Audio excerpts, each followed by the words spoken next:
Yan. Balik din sa verse. Not that as we hope for, but first they gave their own selves to the Lord and unto us by the will of God. Naalala niyo yung kanina, Romans chapter 6? Yung yield. Yan.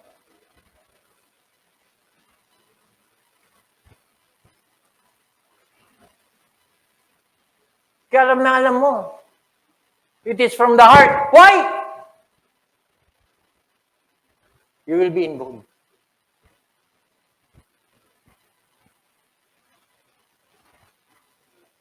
Minsan, hindi mo maipaliwanag, bakit ba gusto ko sumali sa kanila? Teka nga, bakit ba? Palagi na lang ako nandito.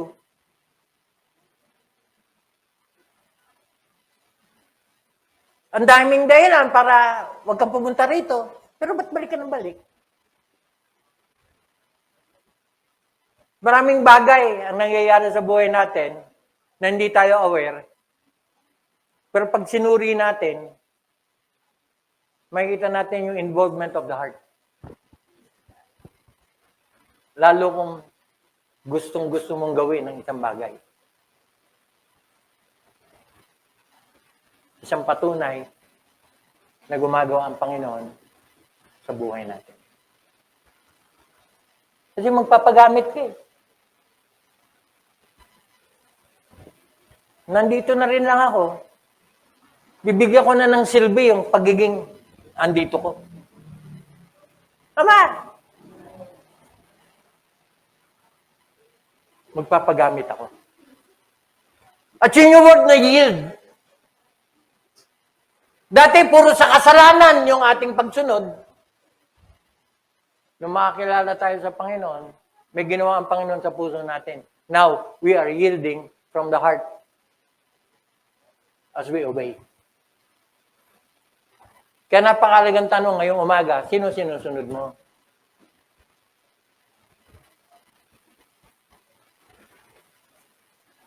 Hello?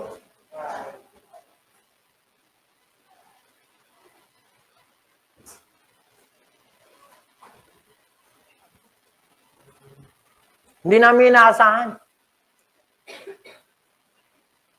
Magbibigay sila ng ganitong halaga. Of course, I'm not saying na malaki yung amount. Sa akin, the amount is not the issue. Pero I'm sure, hindi naman siguro walang halaga yun. Kasi pag pinagsama-sama mo yung binigay ng mga tigbabarya-barya, di ba? Bagamat sa akin, hindi yun yung amount. The amount is not the issue. What's the issue? It's the heart.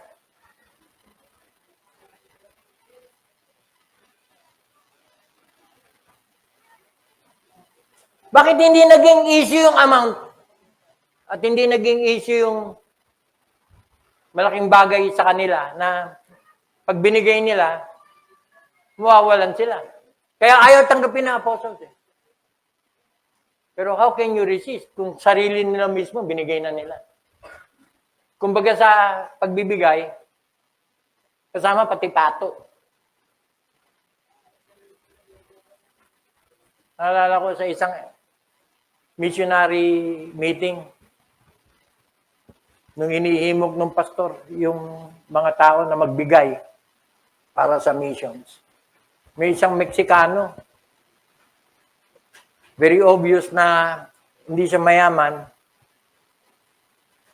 Kinuha niya yung sombrero niya, linigay niya sa floor, lumapit siya sa harap, tapos tumindig siya doon sa kanyang sombrero at sinabi niya sa pastor, I'm giving myself para maglingkod sa kanya. Wala akong maibibigay, pero binibigay ko sa sarili ko para magpagamit sa kanya. Sometimes, hindi tayo nagbibigay kasi hindi natin naibibigay yung pinakamahalagang dapat ibigay. Sarili natin. And that's the reason kung bakit pagka ang Panginoon sinalat ang puso natin, hindi pwedeng hindi ka ma-involve. That's letter I. Obeyed from the heart is a matter of involvement. By the way, hindi ka pa pwedeng magkaroon ng bahagi doon sa tao unless you first get involved. Hello? Kasi pag nag-minister ka, ang involved doon, yung involvement mo. Tama? Pag nagpagamit ka, hindi ka po pwedeng hindi ma-involve. Naalala ko tuloy yung magpapabaptize. Naikwento ko na to eh. Magpapabaptize yung isang negosyante. Nung bababa na siya doon sa tubig, napansin ng pastor, matambok yung likod niya. Obviously, yung pitaka niya, hindi niya natanggal.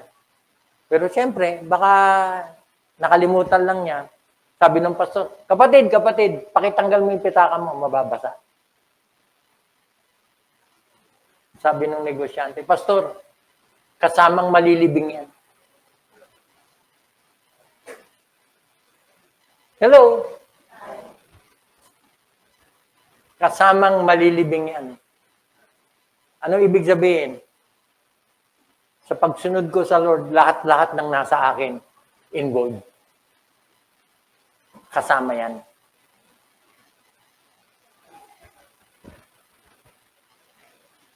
Are we involved?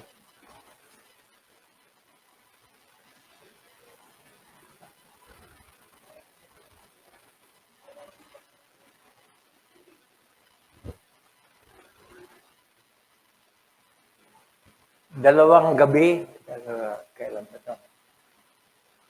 After the prayer meeting, Wednesday, Thursday. Si Rose?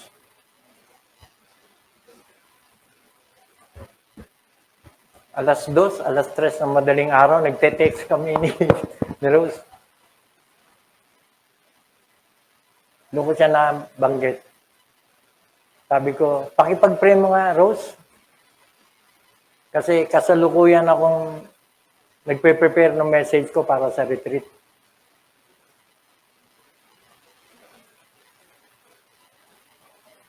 Pakipag-pray. Kasi itong mensahe na binibigay ng Lord ngayon ay mensaheng gugulantang sa atin lahat.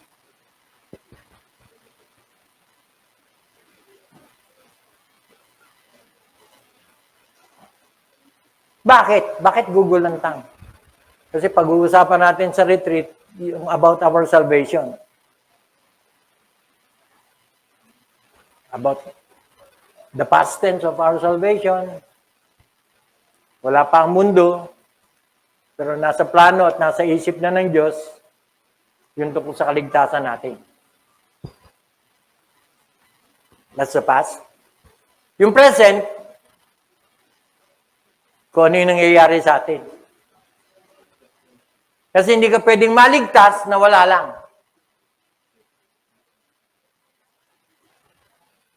May nangyayari sa atin. At napakalagang inote natin ano yung nangyayari sa atin. Kaya mayroong Romans 8:28 eh. All things work together. Walang aksidente sa buhay Kristiyano.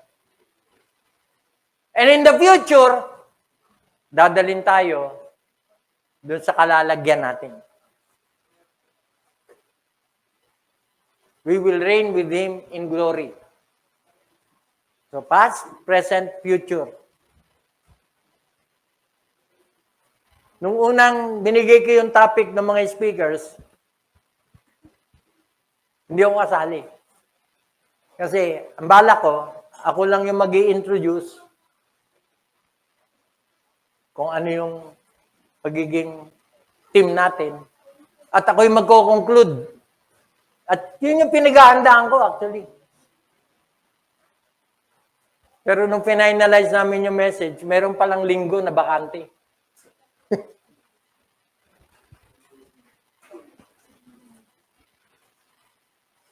Hindi ako handa ron. Hanggang sa pagkatapos ng prayer meeting, isang request ko, pag-pray nyo nga yung mga topics. And the Lord somehow gave me the burden.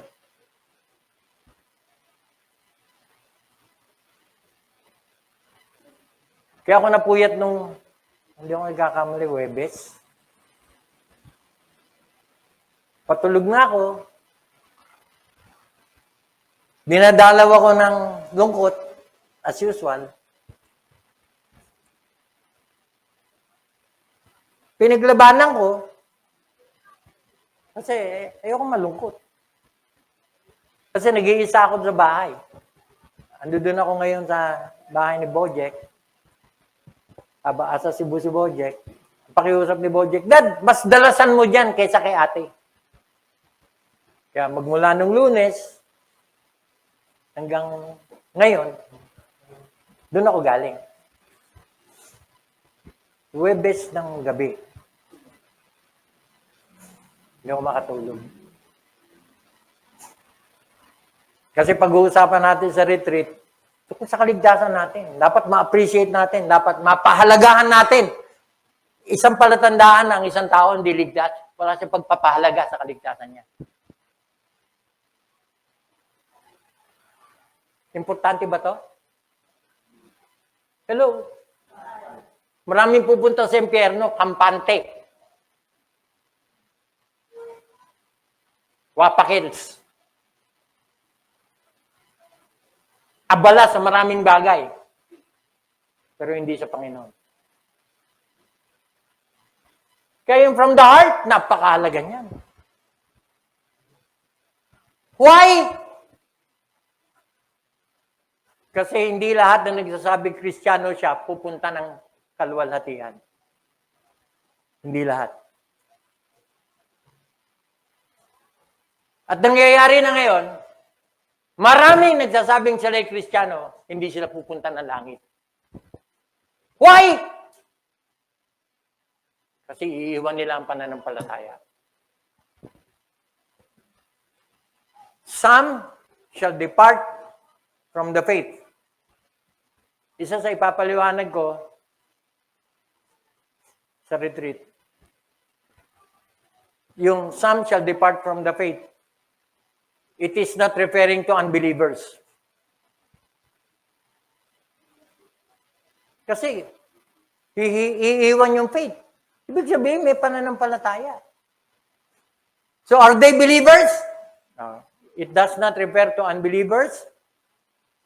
Ikalawa, it does not refer to true believers. Kasi true believers will not depart from the faith. They will endure to the end.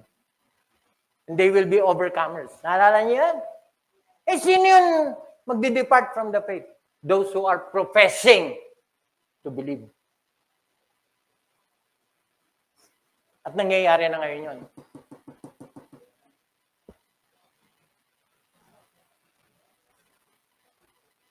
Dating nasa pananampalataya, something happened, wala na sa pananampalataya. Kaya meron akong 2 words na naglalaro sa isip ko na hindi talaga nagpatulog sa akin. Sino yung mga aalis sa pananampalataya? Kasi kung believer yan, hindi aalis yan. Magkawindang-windang man yung buhay niya, babalik at babalik yan. Hello?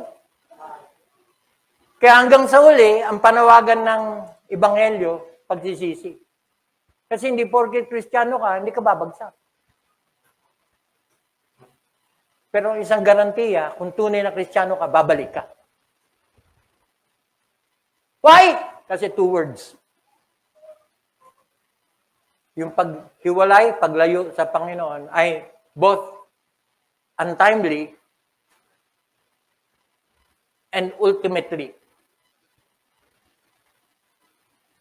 Untimely, yung biglang-bigla na lang mawawala. Nangyayari ba yan? Hindi lang. I'm not only referring to our church. I'm referring to the Christian community. Yung dating masugid, masikap, bigla nawala ng gana, bigla ng lamig.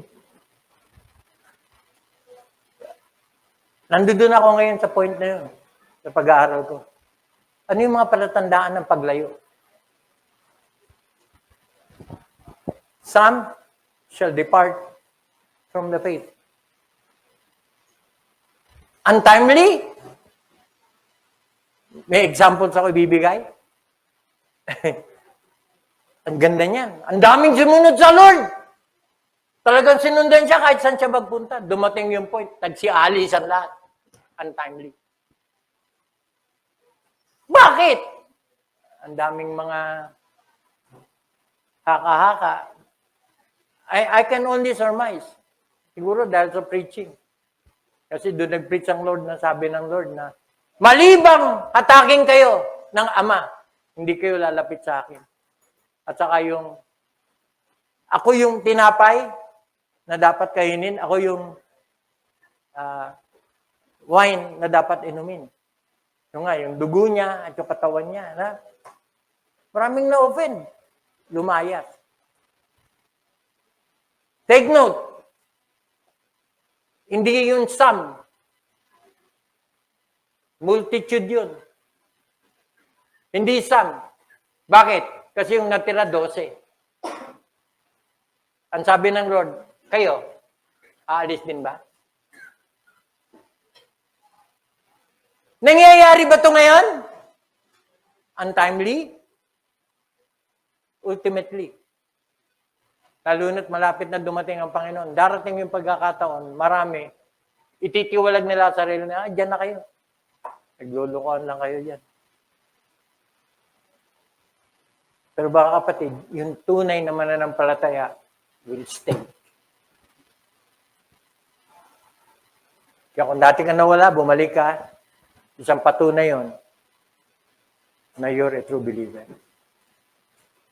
Why? Kasi ultimately, those who are not true will depart. Kaya ano mang hatak mo, magbalik, magsisi, wapakels. Di natitinag. Hindi pa man, malayo na sa Panginoon. So, Christian siya? Ikaw magsabi. Why? Isang katangian ng isang tunay na Kristiyano, you will obey from the heart. Kaya ka nakukonvict eh. At yung conviction is a sign that the Lord is working in our hearts. Iwanan mo yan! Sa akin ka sumunod. Another good example is Mrs. Lot. Ultimately, Mrs. Lot, all her life, kasama niya ang pamilya. Papalabas na sila ng Sodom. Kasama ba siya? Yes! Nakalabas ba siya? Nakalabas ba siya? Tell me why. She departed from the faith. Kaya ulitin ko yung departing from the faith does not involve unbelievers. Kasi galing siya sa faith eh. It does not involve true believers. Malalaman ba natin kung sino yung true believers? Yes. Your affection, your enthusiasm, and your involvement will prove to you that you are a child of God. In fact, the mere fact nandito ka ngayon. Why are you here?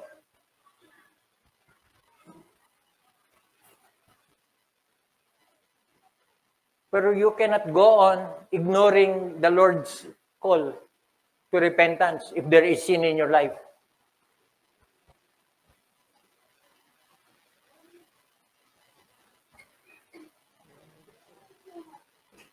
Kasi as we surrender our lives to the Lord, we will surrender to His will.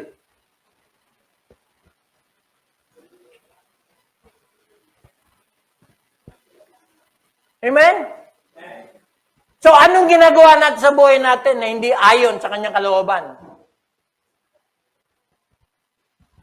Yan yung dapat pagsisihan.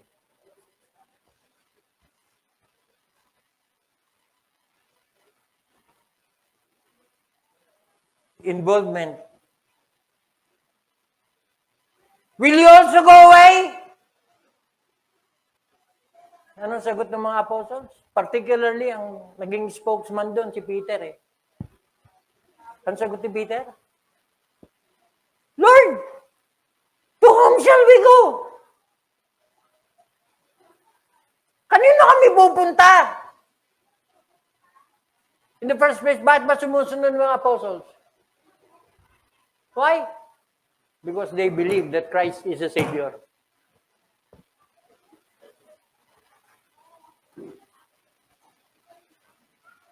Because they believe that Christ is their life. Wala kami iba pupuntahan. Nasa iyo yung kailangan namin. Thou hast the words of eternal life.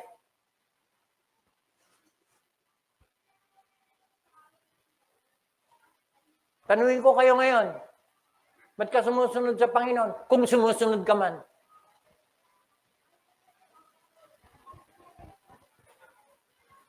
Kasi kung merong dahilan ba't di ka sumusunod, alam mo yun. Hindi mo mabitawan ng kasalanan na yan kasi mas mahal mo yan. Pare naman, maging mahabagin ng Lord sa atin.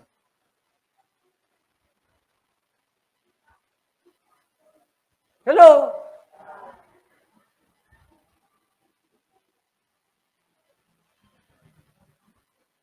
So, naipaliwanag ko na, bakit hindi ako mahilig mag-preach about tithing?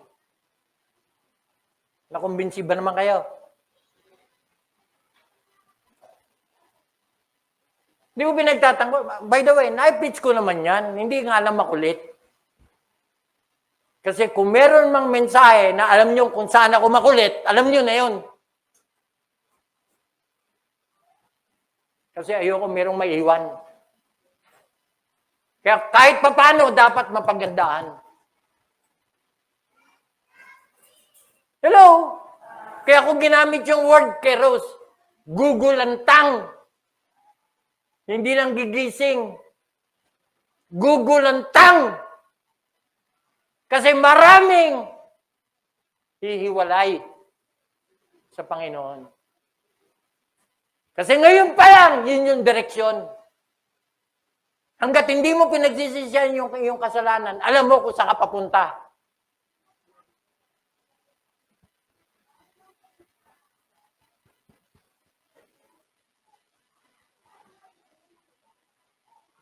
Ba't ba kasi si Pastor pinag-preach ngayon? Eh, hindi, kahit hindi ako mag-preach ngayon, ipipreach ko rin to eh. Di ba? Hindi ko man pwedeng putulin to, tapos na. Hindi pa, nasa third letter pa lang tayo. May dalawa pa.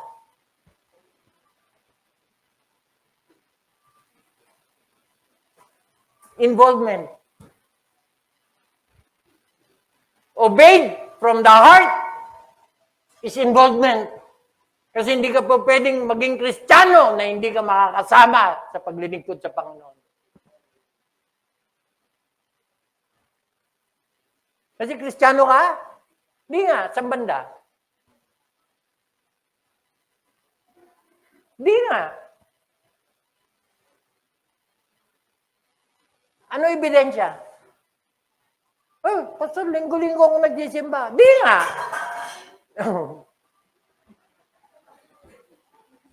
Ano yun? Ewan ko. Amen siguro yun. Amen.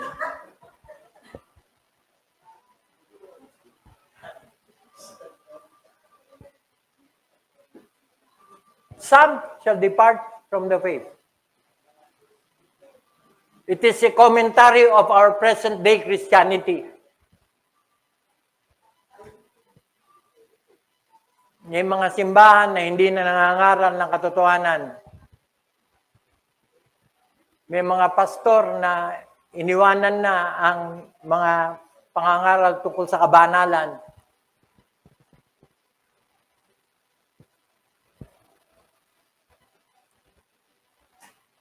Kung susumahin nyo kung ano yung tinuturo ng Biblia, yung ebanghelyo na ipinapangaral natin, ang ebanghelyo umiikot kay Kristo. Yung mensahe na ating natututunan linggo-linggo ay tungkol sa kalooban ni Kristo para sa ating buhay.